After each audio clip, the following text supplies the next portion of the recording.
Il est possible de multiplier deux monombres et les regrouper de cette manière-là.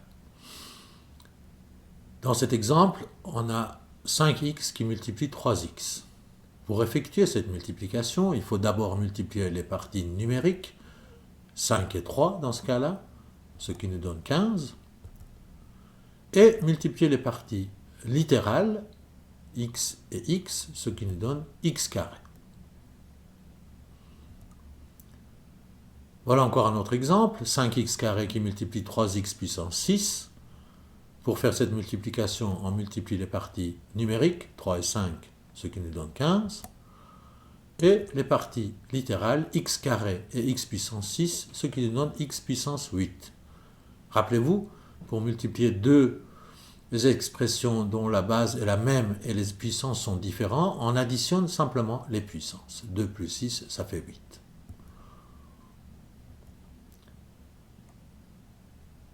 Notez que pour la multiplication, contrairement à l'addition et à la soustraction, il n'est pas nécessaire que les deux monombres soient semblables. Vous voyez, ici, on a 2x carré qui multiplie 5y cube.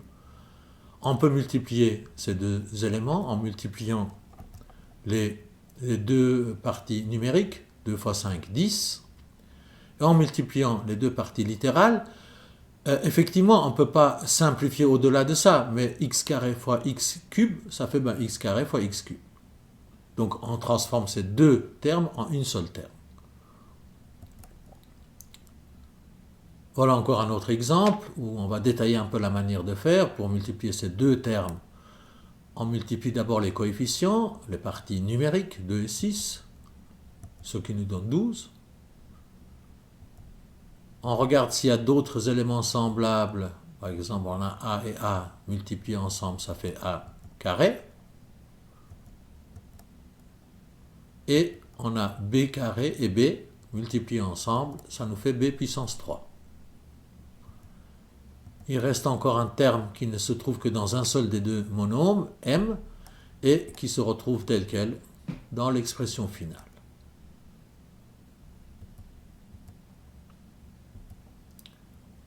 On peut aussi multiplier un monombre par un polynôme. Pour cela, il faut mettre le polynôme entre parenthèses. Ici, 5x multiplie 2x moins 3. Si on oublie de mettre la parenthèse, 5x ne multiplierait que 2x. Donc ça ne donne pas le même résultat. Maintenant, pour faire cette multiplication, on va distribuer, comme on dit, on va multiplier 5x par tous les éléments qu'il y a dans la parenthèse. 5x fois 2x, ça nous fait 10x carré.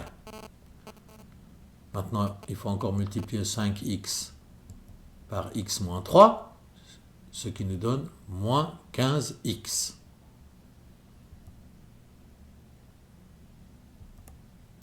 On peut aussi multiplier deux polynômes, la même règle, il faut les mettre entre parenthèses pour que les deux polynômes soient multiples l'un de l'autre, soient multipliés l'un par l'autre. Alors, pour faire ça, c'est la même méthode que tout à l'heure, c'est un peu plus long, mais c'est la même chose, on distribue. On multiplie 2x par 4x, donc le premier terme par le premier terme, ce qui nous donne 8x carré. On multiplie le premier terme par le deuxième terme, le deuxième monombre, 2x fois moins 6, ce qui fait moins 12x. Maintenant, on passe au deuxième terme dans 2x moins 3, moins 3 qui multiplie 4x, ce qui donne moins 2x, et moins 3 qui multiplie moins 6, ce qui nous fait plus 18. On a obtenu donc le résultat de cette multiplication, 8x carré moins 12x plus 18. Il est préférable à ce stade de simplifier le résultat en regroupant des monombres semblables. Ici, nous avons deux monombres, moins 12x et moins 12x, qui peuvent être regroupés, et ça donne moins 24x.